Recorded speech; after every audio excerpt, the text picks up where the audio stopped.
Welcome to See You on the Other Side, where the world of the mysterious collides with the world of entertainment. A discussion of art, music, movies, spirituality, the weird, and self-discovery. And now, your hosts, musicians and entertainers who have their own weakness for the weird. Mike and Wendy from the band Sunspot. Episode 272, Fractured Souls, the spirits of the Peoria State Hospital, with Sylvia Shults. Joining us from Illinois, the flat land, is Sylvia. How you doing today? I'm doing fantastic, Mike. How are you? I'm freezing to death. Yes, it is not much warmer down south here in Illinois. No. It's not that flat. We have a couple of hills every once in a while. That's true, but being from Wisconsin, it's my duty to at least get a and I married somebody from Morris, Illinois, so I did a little state trader there. But no, it's my duty as a Wisconsin person to get a little dig in every discussion when it comes in. It's nothing personal, trust me. All right, so, starting out, the Peoria State Hospital, what got you interested in this place originally? Why did you get so into it that now this is your second book, Fractured Souls, talking about it? Oh, man. Well, I've always loved true ghost stories. And when I grew up and started making my own collections of stories to share with people, I was working on a book called Ghosts of the Illinois River. And as I was collecting stories, people kept telling me, "Oh, did you know that there's a place called the Peoria State Hospital? Did you know that it's an abandoned mental asylum? Did you know that it's extremely haunted?" And I said, I had no idea at all. I did not grow up in this area, so I was unaware of this historical and haunted place that was so close to me. So I started investigating it, and what I discovered was that the Peoria State Hospital is not only a treasure trove of ghost stories and haunting experiences, but it's also a jewel in the field of mental health care, which is something that's personally very important to me. Now, I want to get to that. I want to get to that in 1 second about the jewel about mental health care. First, I want to say, where did you grow up and how did you get into ghost stories originally? Oh, I grew up in the Chicago suburbs. Okay. So I grew up with stories of Resurrection Mary and the screaming ghost, the screaming mummy at the Field Museum and the U-505. And I grew up with all these stories. So, and it was my father who told me all these stories because he grew up in the Chicago area too.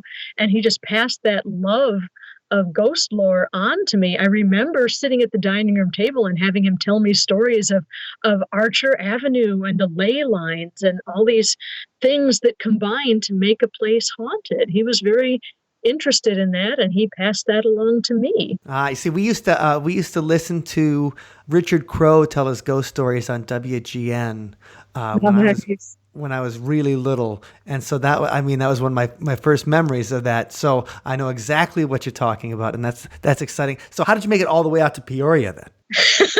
Well, it was a combination of going away to college and grad school and meeting someone who lived down here and marrying him. So I kind of had to stay once I got married, It's right.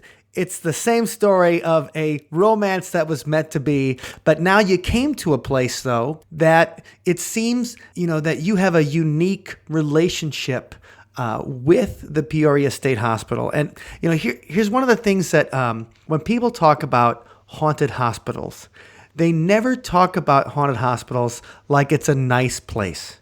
They always talk about it like, this is where, and they'll make up stories even if there hasn't been a history, like that. I know, speaking of Chicago history, there's a certain place in Lake Geneva, the guy that they named Maxwell Street days after, where he moved his family. Mm. And so he moves up, and when they were talking about, he's a former doctor, Dr. Robert Maxwell, and instead of saying like, well, this doctor helped people and stuff, his mansion is haunted, and they'll be like, we think it's because of the experimental surgeries he did on people. And I'm like, hold on a second. Do you have any proof that this person did any kind of experimental surgeries? It seems like whenever we go into hospitals and ghosts, it's always some kind of mad doctor proposition. Is the Peoria State Hospital like that? I am very happy to say that it is nothing like that. People do make up their own stories, but that's because they haven't yet learned the actual history of the place. You say haunted mental asylum, and your mind, just like you said, it goes all American Horror Story on you, and you assume that you know the stories that went on there. Right. But at the Peoria State Hospital, this was a place where there were no bars on the windows. There were no locked doors except for the violent wards for the men and for the women. The patients were allowed to go outside. They were allowed to leave if they wanted to. They did not have anything like, signing themselves out. If they wanted to wander away from the hospital grounds, they actually could. And sometimes they were picked up in Peoria and brought back by the police. But their life sounds better than mine. But 3 meals a day of locally grown food, everything that was produced, everything was produced on the hilltop. The only thing that was not produced or manufactured by the staff and the patients was shoes. They made everything else. They had breakfast and lunch in their cottages with their fellow patients, and dinner they had at the dining halls with everyone else so they could socialize. And if you look at photographs of the patients in the dining halls, you'll notice something that's very subtle, but once you realize it, you can't unsee it. The fact is that all these patients are wearing street clothes. They're not wearing hospital johnnies. They're not wearing scrubs. They're wearing their own clothes. Dr. Zeller felt that to take away a man's clothes was to take away his dignity, so he refused to do that. And I want to talk a little bit about Dr. Zeller because you always think of, for some reason I'm thinking about John Hamm in the movie. I can't think of the name of the movie now, but it was one of, it's a Zack Snyder film, and it like this girl's in a mental asylum and she's about to get a lobotomy from John Hamm, the guy from Mad Men. And right. It's killing me right now. But that's all you can think of is or you think of the psychiatric hospital that Dorothy is in Return to Oz, and all those little things just add up to we have this vision, mostly from movies, because asylums seem to be at least scary places in our imagination instead of being something positive. Absolutely. Yeah. Patients being hosed down and beaten with rubber hoses and all these horrible, horrible things. But right. Nurse Ratched. Yeah. Nurse Ratched. Exactly. Right. From One Flew the Cuckoo's Nest. Now, Dr. Zeller's nothing like Nurse Ratched. And so what was unique about his his perspective, especially he's the late 19th century, right? It's Dr. Zeller, and his wife is just as much of a partner. Oh, yes. And so, equal partner. So what's a little bit unique about his approach to helping people out with these kind of problems? Well, Dr. Zeller was a very interesting man. He was not trained as a psychiatrist. He was trained as a surgeon, and his father was before him. They both had practices in Peoria. And Dr. Zeller was very proud of the fact that he had no psychiatric training. He said, well, just treat them with kindness and see what happens. And what happened was that the Peoria State Hospital became the premier institute for the care of the mentally ill in the world. Now, Dr. Zeller lost his mother at a very young age. He was only 5 years old when his mother passed away, but he never forgot her influence. She was a very kind, caring, compassionate woman, and he internalized that. And he put it into practice when he became superintendent of the Peoria State Hospital. He felt very strongly that women were to be respected and listened to. He would take long walks with his patients, with both the men and the women, and he would encourage people to talk to him. He would encourage reporters to come onto the hilltop and ask him anything, ask his staff anything. He had a completely open door policy. But he also talked to the patients. And can you imagine being in a mental asylum in 1905? Women weren't even allowed to vote.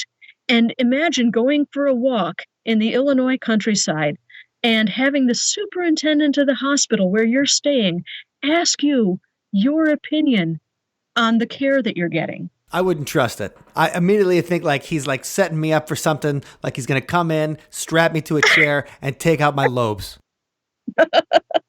Well, fortunately, Dr. Zeller was not like that. So number one, we're coming on to a different kind of situation. When people talk about Waverly or the other famous asylums, I mean, basically, Trans-Allegheny, basically, they make it sound like it's a legal torture chamber, kind of thing. And I like that we're coming to the Peoria State Hospital from a different perspective, because immediately that changes the nature of any ghost stories that might come out of it. So I wanted to go to, first of all, there's several different buildings on the grounds of the state hospital, and you do a good job in your book in kind of describing the different ones. And I kind of wanted to start with, because we're going to talk about ghost stories in the different buildings, what were the grounds of the state hospital and what were the different buildings in there, so we can get a sense of geography before we talk about the different hauntings. All right, Mike, I would be delighted to do this. The hilltop on which the asylum sits was very compact. It was built before there were a lot of cars. They were just, you either took a horse or took a horse and carriage, or you walked. So the hilltop was very walkable. It was very compact, and all of these buildings would be built and then repurposed for something else, and then they would be torn down and another building would be built. So this hilltop was in a constant state of flux and change for the 71 years that the asylum was open. And Mike, going back to what you said before, you're absolutely right. The ghost stories that come out of Peoria State Hospital are absolutely different to the stories that come out of Trans-Allegheny or Waverly or Pennhurst or any other of these asylums, because the treatment that the patients received in life was so much different to the other asylums. These are stories of most of the patients, most of the phantoms at the Peoria State Hospital that we encounter in our ghost hunting today are intelligent spirits. They want to communicate with you. They want to tell you how good they had it. They were very aware, most of them, of the wonderful situation they had landed themselves in. So these spirits are, for the most part, very friendly. They are very intelligent. They will carry on conversations with you. And they're very aware of their status as spirits and as kind of spokespeople for the asylum. They don't go out of their way to scare people, because that's not what that's not why they're there. They're not seeking vengeance on a humanity that left them behind. Exactly, yeah. There are some spirits there that do like to scare people because they were very aggressive in life, and we can talk about those spirits as well. But for the most part, these are spirits that just want to communicate with you, which I think is absolutely wonderful. Well, and that's why people go on investigations, because they want to get that communication. They don't just want to be grabbed, scared, scratched, things like that. You go there because you want to have some kind of acknowledgement from the other side. And so the thing is, how big was the State Peoria Hospital? Because you talk about there's a building there's a graveyard there that has hundreds of bodies, right? There was a building for tuberculosis. There was a building for the mental patients.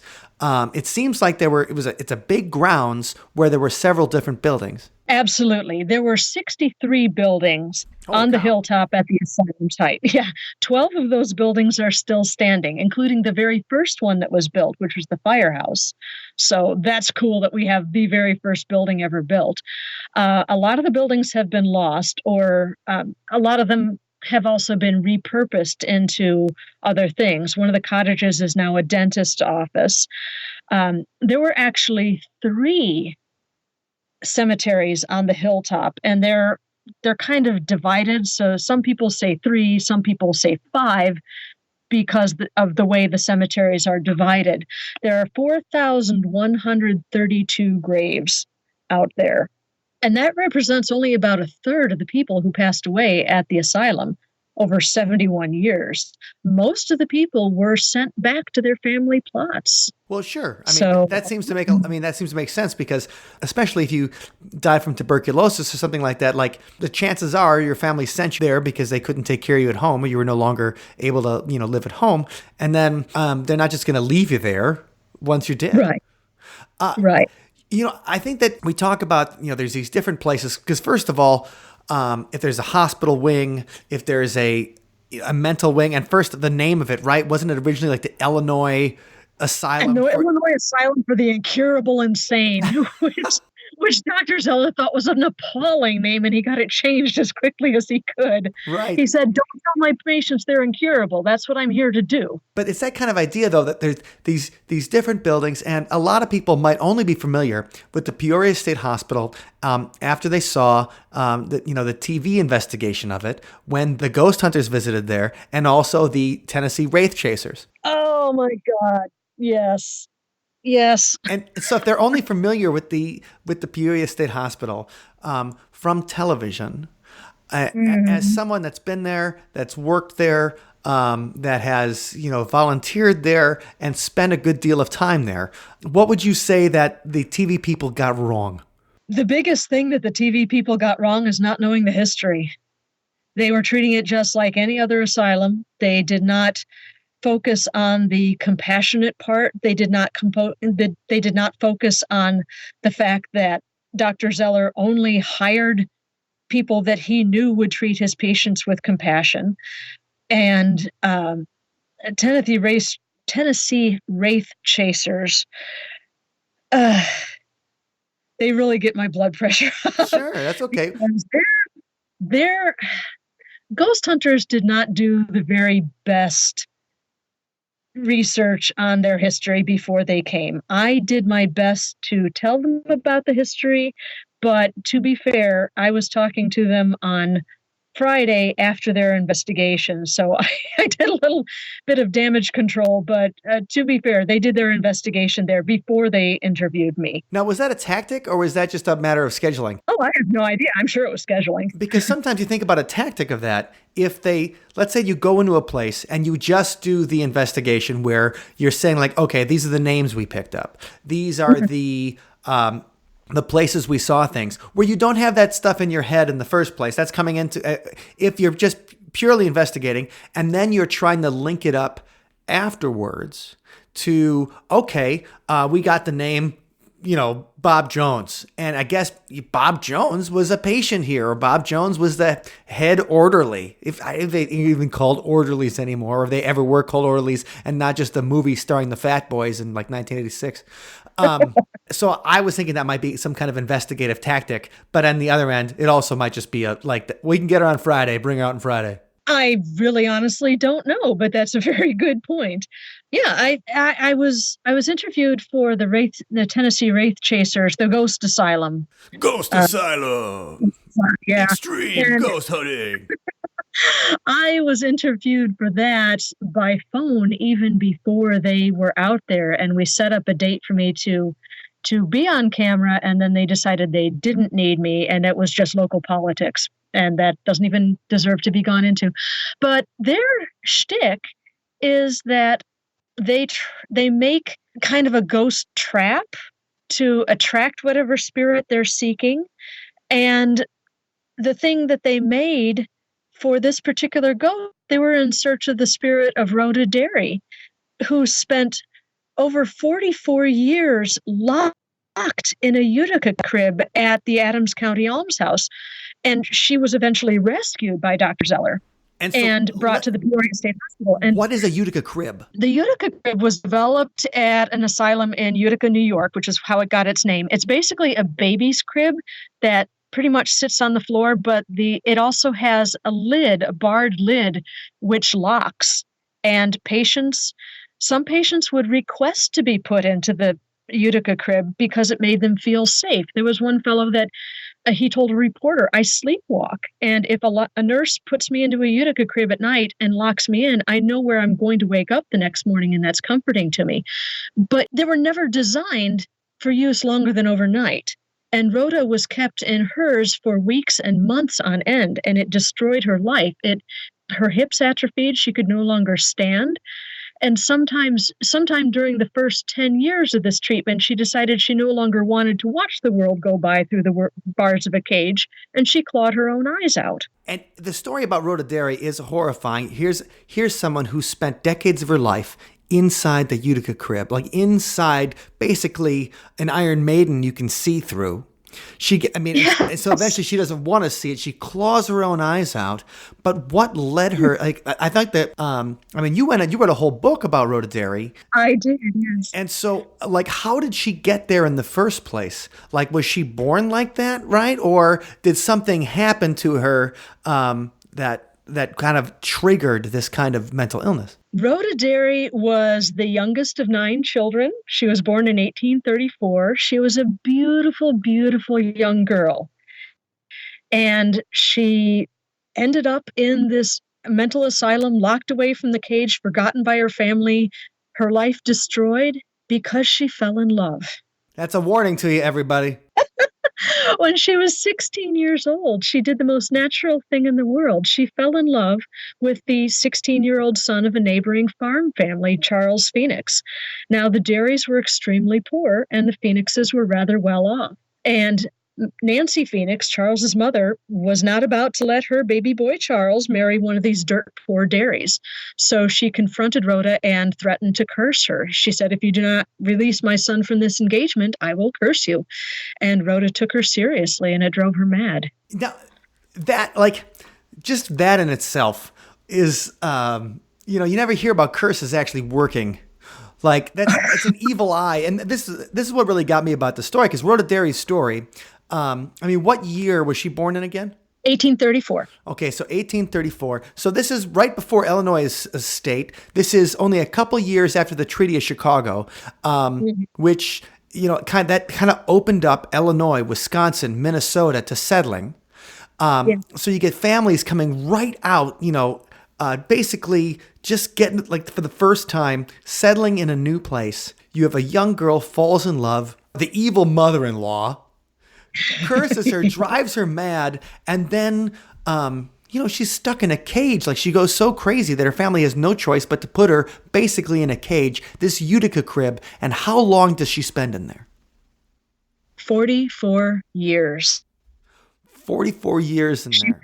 Yes, she was put into the Adams County Asylum in 1860 when her mother passed away. Her father could no longer care for her, so he brought her and dropped her off at the Adams County Almshouse. So she was there from sometime in 1860 to September of 1904. Which was when I was younger. Now, what's an almshouse? Like, I can't just go to the almshouse today, can I? Like, what is it? Not today, no.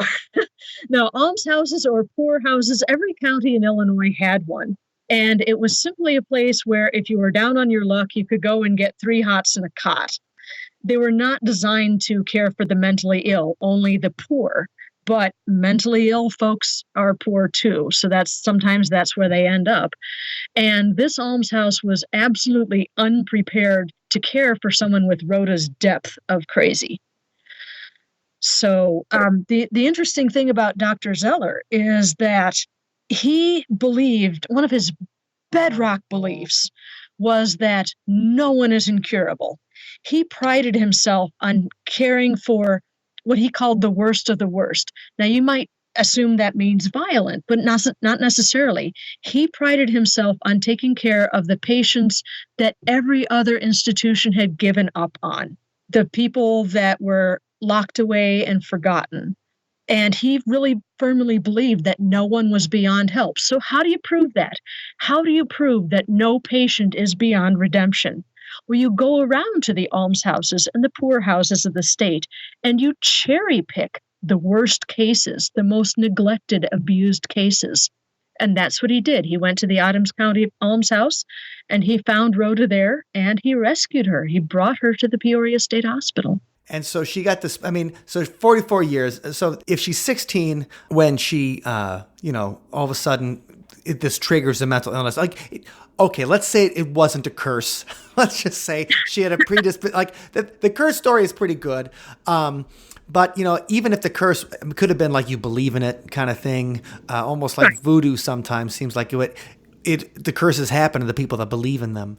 And so she believes in it. It triggers like some kind of, mental illness where she can't get out of bed or acts crazy, eventually claws her eyes out. When she gets to the Peoria State Hospital, what in her life changes? Well, for the first time in 44 years, she sleeps in a bed with clean white sheets. She is cared for by compassionate nurses who knew her excruciating history. She could no longer see, of course, but those nurses made sure that she experienced the hilltop in any way that was left to her. They let her sit out in the gardens and feel the sun on her face and listen to the birds and smell the flowers whose colors she could no longer see. The nurses took her to dances where she could listen to the music. An interesting thing about Rhoda's spirit is that I talked to the historian of the Peoria State Hospital, and that's Christine Morris? Yes, that's right. Yes. Okay. And she experienced Rhoda's spirit very early on in her exploration. She was in her late teens when she started exploring the hilltop. And the first time she saw Rhoda Derry's spirit, which she later recognized as Rhoda Derry's spirit, she thought she was Glinda the Good Witch because Rhoda appeared to her in a bubble. Now, Rhoda can't see.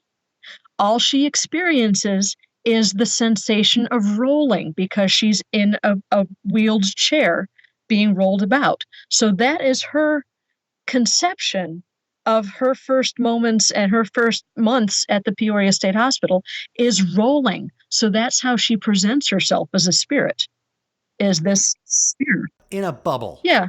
Kind of like a big hamster cage. And not to be flippant. Well, no, but like a big hamster wheel, like rolling across. Like they got that for kids now too. Like they got hamster wheels they can play and roll them on a water at like fairs and things. But it's that idea. If that's how she's experiencing the world, that's a really interesting part of the apparition. Yeah, I've never heard of that presenting before. and that Christine, obviously, she used to lead. Does she still lead tours around? Because she led tours around the hospital for a long time, right? She certainly does. She still does. Yeah. And so it's cool when the tour guide has a ghost experience. I can tell you that straight out because it's like sometimes the history people don't like to play with the haunted history part of it. So it's exciting when they do. Yeah. So, but that's not only like if we talk about that, Rhoda, her spirit or her recording or haunting or whatever it is that appears to people inside the Peoria State Hospital grounds appears as a hamster wheel. Inside this bubble, but also wasn't there something about her arms like that people saw like her arms were extra long? Why would they see an apparition like that? Well, the reason for that is because Rhoda was a very tall, beautiful girl in life before this tragedy happened to her. So she didn't lose that arm length when her hips atrophied. It was just that she could no longer stand up, but she used her arms for locomotion. I mean, she would, if she was placed on the floor, she had no choice but to ball up her fists, use her feet or her hands as auxiliary feet. Almost like gorilla walking? I mean, I feel really bad for her, but she was able to get around under her own power, and that was probably really important to her. But the thing is, she was very tall. She didn't lose those beautiful long arms, but whenever she presents as a spirit, let me rephrase that. Some of the times when she presents as a spirit, she presents sitting down, but reaching out to whoever it is that is looking at her with these long, graceful arms, but she's sitting. So you don't notice the fact that she has long, pretty legs too. You only see these long, scary arms. Well, so it is a bit disconcerting. But also though, if she couldn't see, then, I mean, that's the way when when a blind person looks at your face or whatever, they, use the hands as a sense to see the face. So it almost makes sense to me that when the apparition, who you don't think they'd be limited by the same senses that they were in life, but you also don't think they'd be hanging around the hospital or whatever, like if you can fly anywhere, that they would use that same kind of sensory experience that they had in life to try to touch the person that they see in the room. But so several people have seen Rhoda's apparition. Have you ever seen her? I have not. I dearly wish I could. Sure. I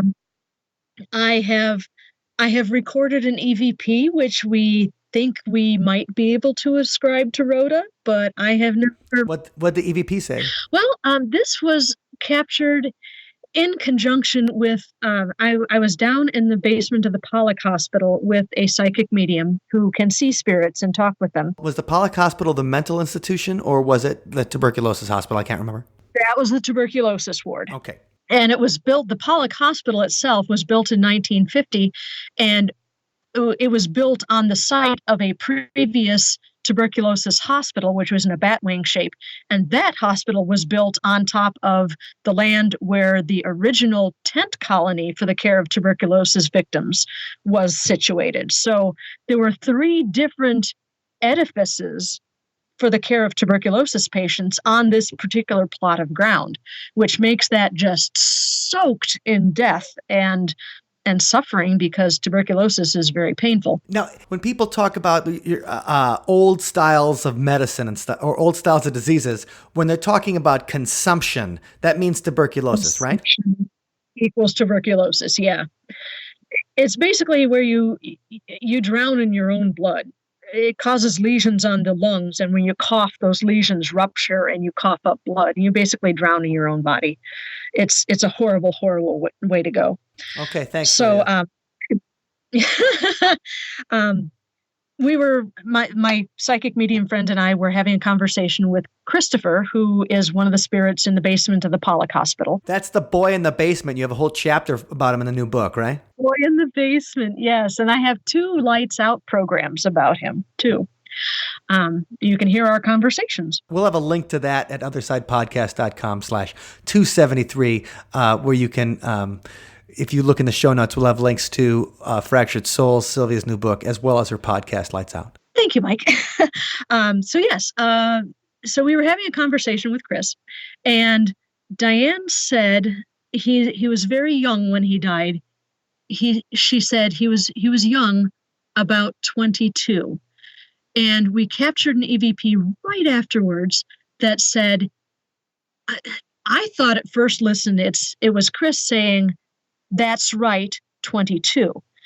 But as I listened to it further, and I had other people listen to it, they discovered that it was not a male voice. It was not the voice we associated with Chris. It was a female voice saying he was 22. And he has spoken of Rhoda being in the basement with him, just hanging out, I guess. So we think that might be Rhoda piping in, saying he was 22. And since you mentioned Fractured Souls, and we're talking about EVPs, if you get either the print version or the ebook version of Fractured Souls or Fractured Spirits, and you see a little cartoon ghosty in the margin, that's your signal that there's extra stuff on the internet. If you go to sylviashults.wordpress.com and click on multimedia links for books, you can listen to those EVPs or watch those videos as you're reading the book. And we'll get to one of those, one of the links that you had in just a second. I wanted to talk and ask you about one of the things that people saw at the asylum. But so we have this Rhoda Derry. Yes. She comes in. The last few years of her life are much better than those that preceded. Even though she's still not well, she at least is in a place where people aren't abusing her. She's not stuck in the Utica Crib. And so why did, when the Tennessee Wraith Chasers set up their ghost trap, why was it so offensive? Oh my gosh, offensive is the right word for it. The reason it was so offensive was because the trap they built was a Utica Crib. And for someone to expect that Rhoda Derry's spirit would come within 100 feet of that thing, even after so many decades of being dead, is just foolish and offensive and just really appalling. And this represented over 4 decades of hell for her. And I don't see why they made the choice to make that their trigger object and make that their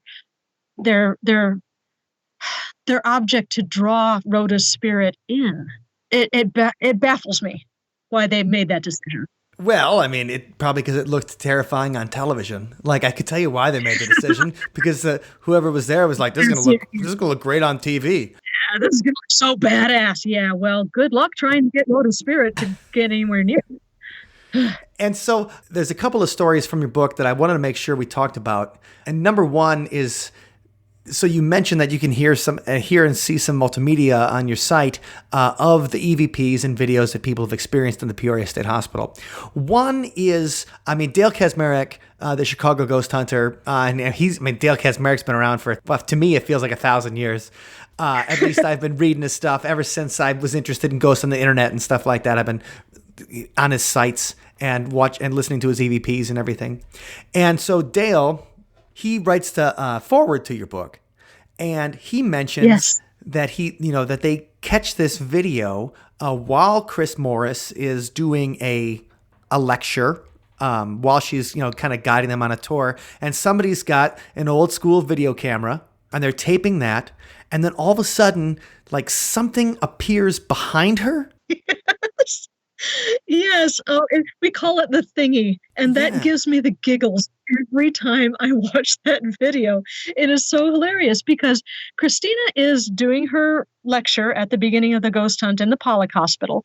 And what she is talking about at that particular moment was, I mentioned that most of the people who passed away there were sent home on the train system to their families for burial and family plots.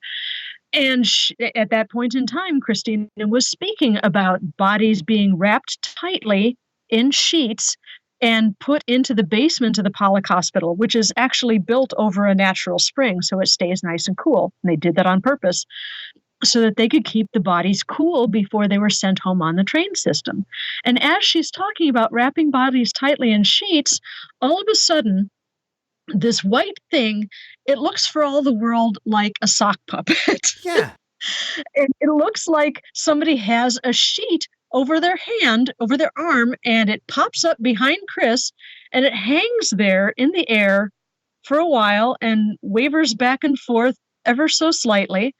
And then it moves like a Muppet. It kind of skitters away behind her, and everyone is looking at it going, wait, what was that? And she finished what she was saying because she's a professional speaker. And then she turns to look, and by that time it had skittered away. And people were trying to tell her what they had seen. And she said, oh boy, wouldn't it be great if we caught it on camera? And they did. And you can see it. You can go to YouTube and you can watch it. And it's just delightful. We'll embed the thingy video in the show notes. But what it looks, okay, so you're watching it and it doesn't appear like ethereally or whatever. It doesn't fade in and fade out. It like pops up from behind this screen. Not really a screen or whatever she's standing in front of. It's like a pile of lumber. Yeah. Yeah. It pops up from behind it. And you can see it like, and it almost looks like one of those inflatable guys that you see at like a car dealership, like the crazy inflatable arm waving things.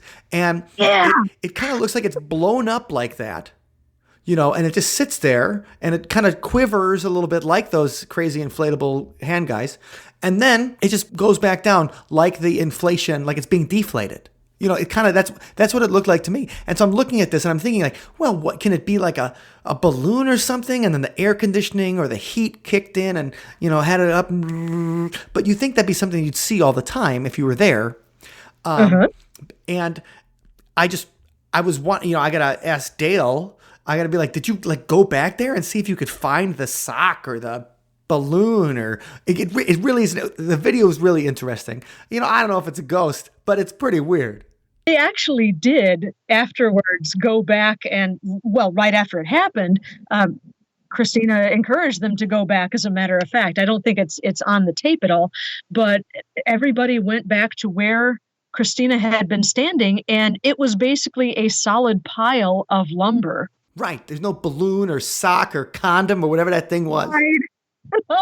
No, there wasn't anything like that. It was just wood back there. It was crazy. And so it's great video footage of at least some strange anomalies that people have seen in the hospital. But then I like the fact that you're, one time you had a presentation of Dale's and you're listening to his EVPs, and you had a chance to almost turn the narrative, turn his narrative of who he thought the spirit was around. And I kind of wanted to get in that story too, because I think that story is emblematic of your research and experiences in the hospital as well. Can you tell us that one? I know exactly what you're referring to.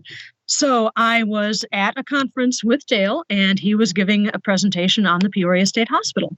This is at the point in time when the Bowen building was still standing. And the Bowen was the nurses' dormitory and classrooms for a very long time. Then in the mid-1960s, there was a big remodel, and they turned it into the administration building.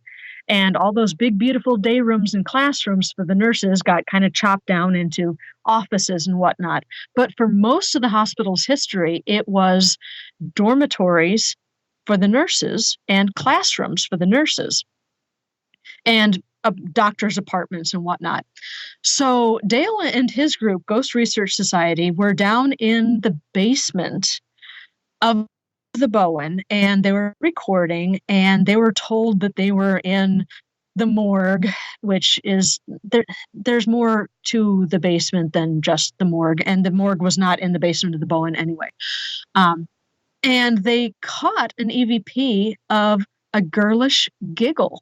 And he said during his presentation, I have no idea why we caught a giggle on our recorders when we were down in the basement in this place we were told was the morgue.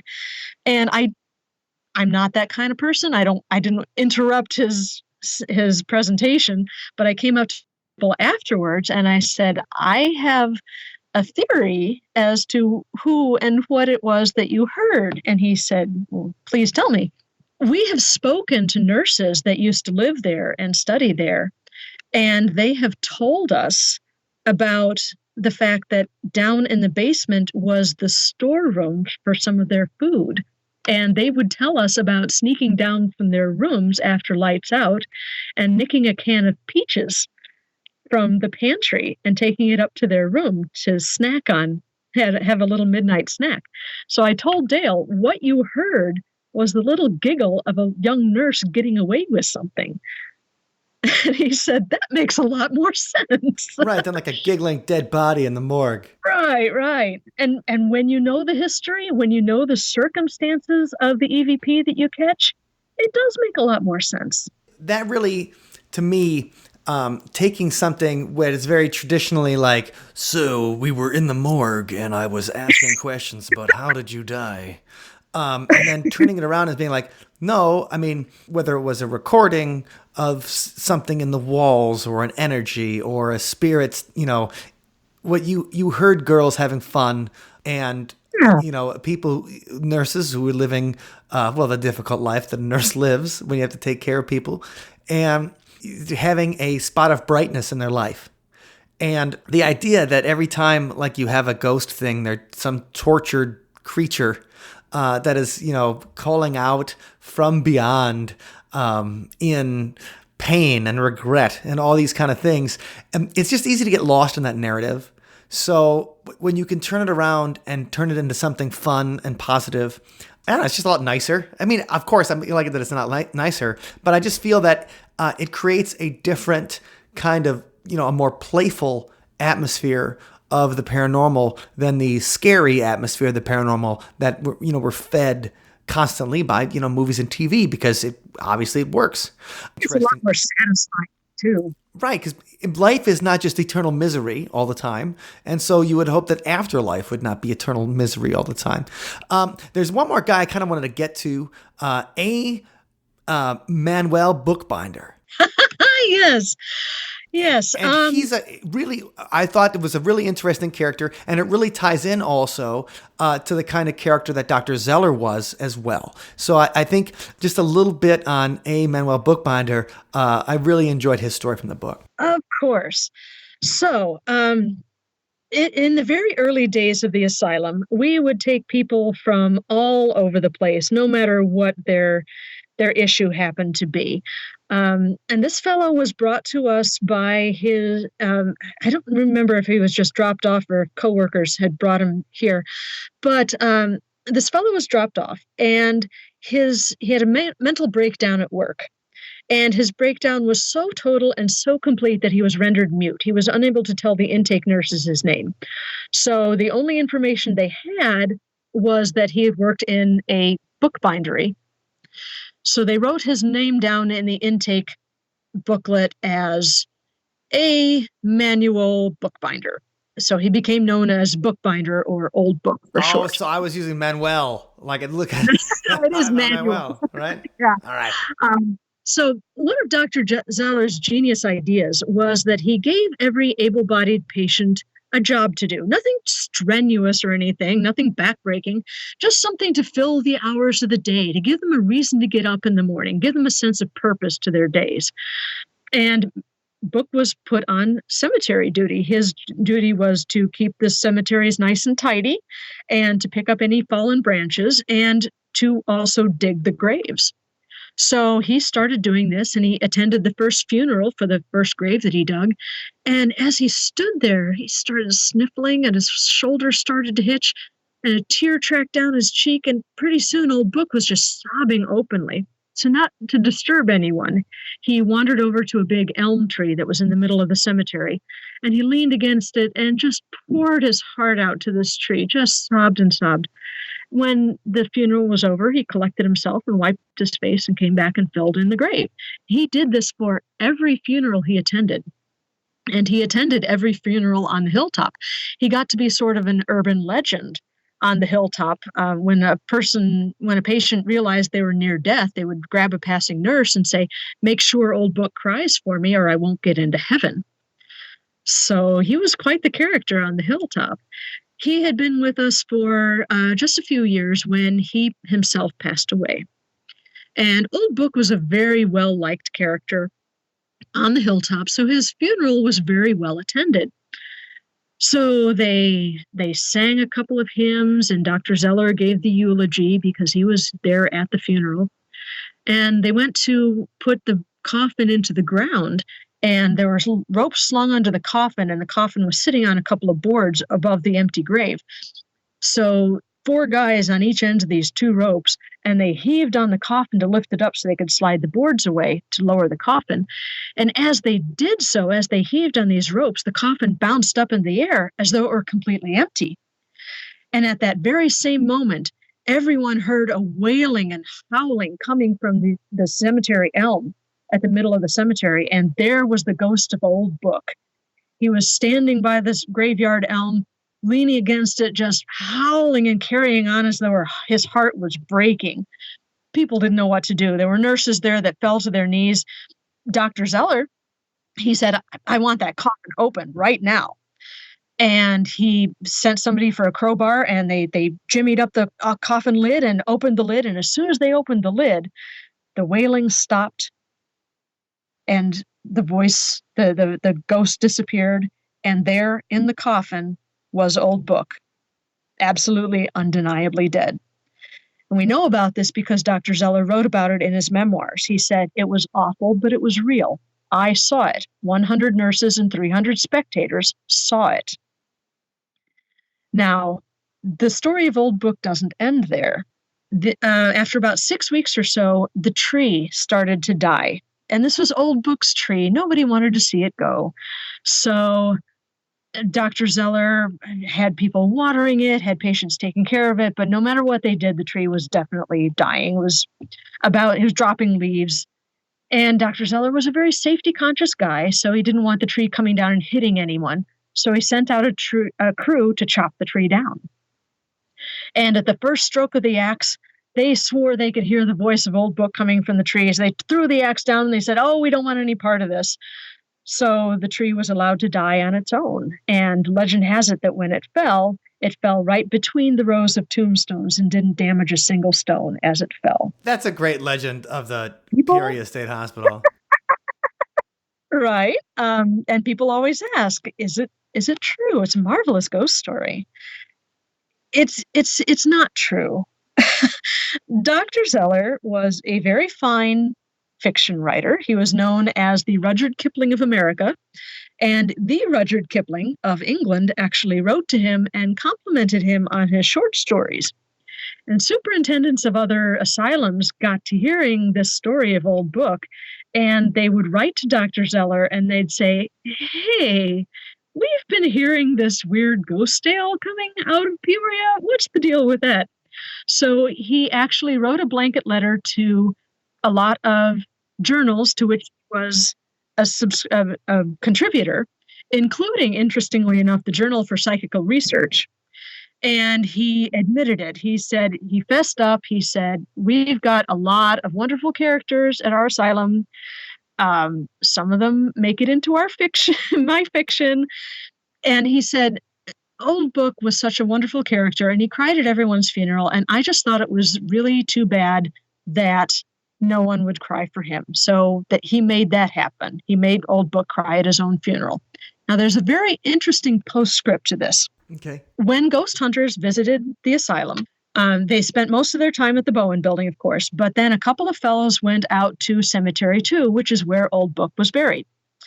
And this, again, made my teeth itch because they were wandering around. They found a big tree in the middle of the cemetery. "Oh, this must be Old Book's tree." No. That's part of the legend. The part of the legend of the tree dies. Remember that part? But I'll let that slide. I told them the story on Friday. They investigated Thursday night, so we'll let it slide. But they did do a very interesting capture of a shadow figure. They had their camera pointed towards Old Book's grave, but it also looked beyond the grave over the cemetery to the tree line where it drops into the ravine. And they captured a shadow figure coming out from behind a tree in the middle of the screen, walking towards the right, and then disappearing before it got to the right edge of the screen. Very interesting capture, and probably the best piece of evidence they got from their entire visit. Right. But we've just found out that Dr. Zeller made Old Book's ghost up. He was a patient there. He cried at every funeral. He was buried there. He was a perfectly wonderful patient, but his ghost story is completely made up. So if it's not Old Book, who is it? Right. Well, maybe the ghost hunters called him forth. Maybe he did. He's still he's like, "Well, I'll come to visit." He's like, "There's some cameras." And obviously he's kind of a ham because he's a mute that cries at everybody's funeral. He was very theatrical, yes. But we did have another patient. In August of 1910, there was a patient there named Charles Jones, an elderly man. He was in his early 70s. He came from Hannah City, and he had himself committed to the Peoria State Hospital. He was suffering from depression, and he was well liked. He made himself pleasant to the nurses. He would have conversations with other patients. And I mentioned before that the patients had the full run of the hilltop. They could go wherever they wanted to. Well, before the asylum was set up on the hilltop, it was the site of a mining community. And the miners had left a lot of their equipment behind, including their dynamite and their blasting caps. So Mr. Jones was wandering around, and he happened upon one of these blasting caps, and he put it in his pocket. And a few weeks after he came to the asylum, he decided that the demon of his depression was too much for him to go on fighting, and he went into one of the ravines, and he put that blasting cap into his mouth and either bit down real hard or punched himself in the jaw to close his mouth really hard. Oh, man, either way, that's gnarly. They never found any bit of his head. It decapitated him just as neatly as a guillotine would have done. Yeah. So since he did the deed in one of the ravines, it's entirely possible that that the ghost hunter's camera did not capture Old Book, but instead captured Mr. Dynamite. And Mr. Dynamite would have been a great story on TV too if they'd have known that. Like they could have known that story, like, oh, what interesting things have happened in the ravine or in the cemetery, and then you could have told them that, and they'd be like, oh my God, like them screaming Mr. Dynamite would have been totally sweet. There's some really good stories, and you have so many of them in Fractured Souls, but there's a couple of different things.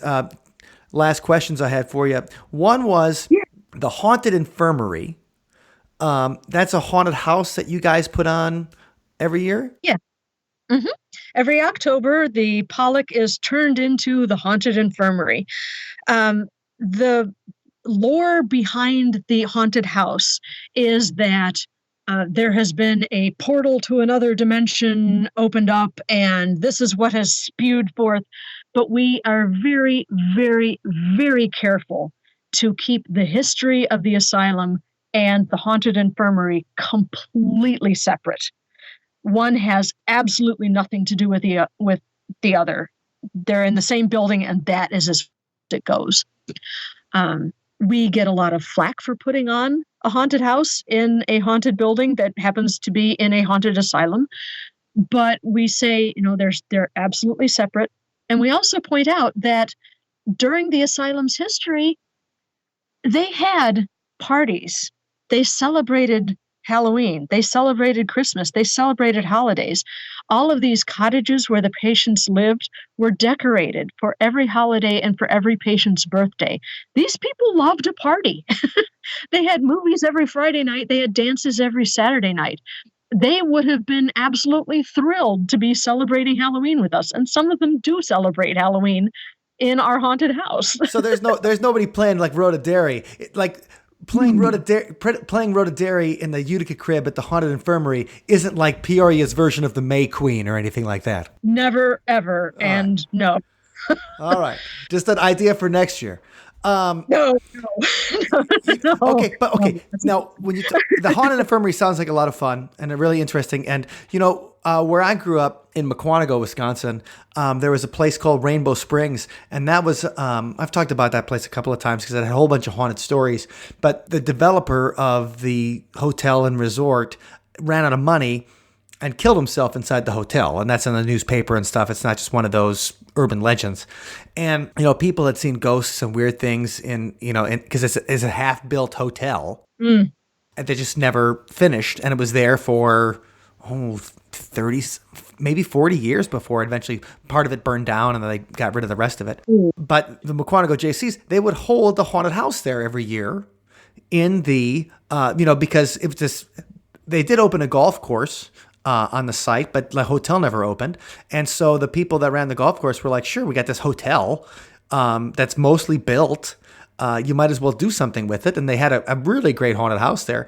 And that idea of like, you got a building, nobody's using it, might as well do something cool with it. And if it's got haunted stories already, give it, make it a haunted house. And they did that. So I understand the Haunted Infirmary sounds like a lot of fun. But in the book, you mentioned that, during the Haunted Infirmary, the men's ward wing is all, we're never supposed to open the door because it's rented out. Right. Who's renting out the men's ward wing of the haunted hospital? It's like, is there some kind of satanic cabal in Peoria, Illinois that's renting out this men's ward wing? Oh, no. Okay, so the Pollock Hospital is built kind of in an H shape.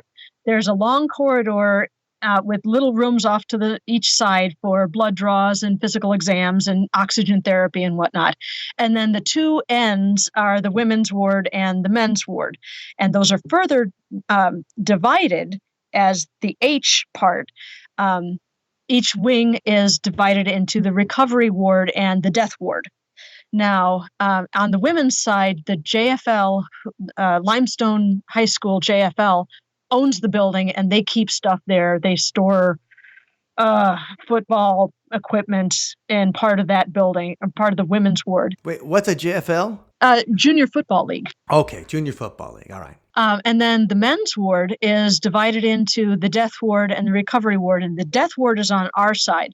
And that locked door that mysteriously came open during the haunt one year leads to The recovery ward is rented by, I want to say this, one of the Catholic dioceses in Peoria.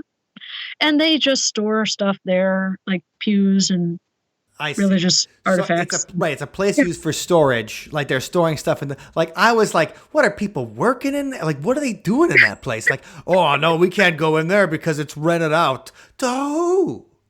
So, okay. So it's just rented out for storage. It's being used. I get it now. Yeah. But no, that was one of my burning questions. I'm like, what kind of weirdo? And then you're like, oh, Catholics. I'm like, I get it. I grew up Catholic. All right. So, Sylvia, I got to thank you for joining us very much. If people want to find out more information about you, they want to check out your books, and they don't have time to go to othersidepodcast.com/273 to read my thoroughly well-written show notes, where can they go find you on the interwebs? You can find me at sylviashults.wordpress.com. That's SHULTS. There's a load of wonderful stuff there. There's the page that leads to my Lights Out podcast. There is the page for the multimedia links for both books, Fractured Spirits and Fractured Souls. And I do a blog there, too, that you can follow, and all sorts of wonderful stuff. You can also find me on Facebook at Ghosts of the Illinois River or Fractured Spirits. So I highly recommend Fractured Souls if you guys are interested in learning more about the compassionate side of mental health care in the late 19th and early 20th century, which is something you almost never hear about.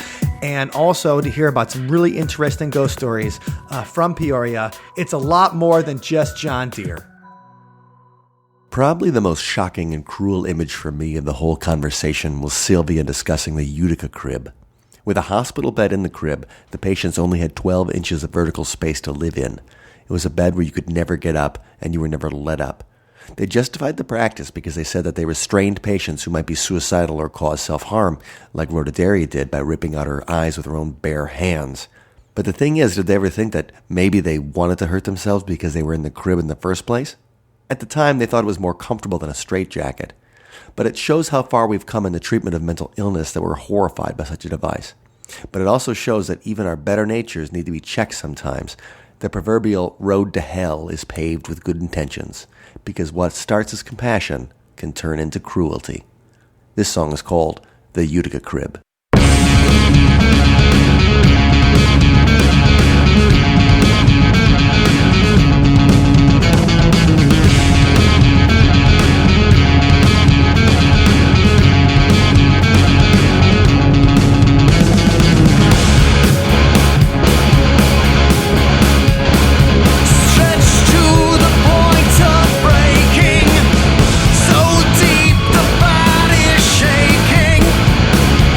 Fever is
thank you for listening to today's episode. You can find us online at othersidepodcast.com. Until next time, see you on the other side. Hey, everybody. The Thanksgiving season is upon us, and before the holiday hits, we have a very important event that I hope you can make it to, and that is the See You on the Other Side Patreon Hangout. And that's going to be this upcoming week, right before Thanksgiving, either Monday or Tuesday. So if you're a Patreon member, please make sure you check in and vote on the preferred day that will work for you. But we are looking forward to chatting with everybody. And we want to thank you all for being such great supporters of our show and everything we do here at See You on the Other Side and in the Sunspot Camp. A huge shout out goes to our Patreon supporter, Ned. Dr. Ned is pledging us at a level that he gets this shout out every single episode, and we sure do appreciate you, Ned. So thank you for that. If you are interested in becoming a Patreon member, please check out othersidepodcast.com/donate, and you can join our community and be part of the Hangout all the way up until the day of the Hangout. So we'd love to meet you and talk to you about your favorite paranormal topics. Have a great week, everybody, and we'll catch you next week. Ghost Asylum! Extreme ghost hunting! These people love to party.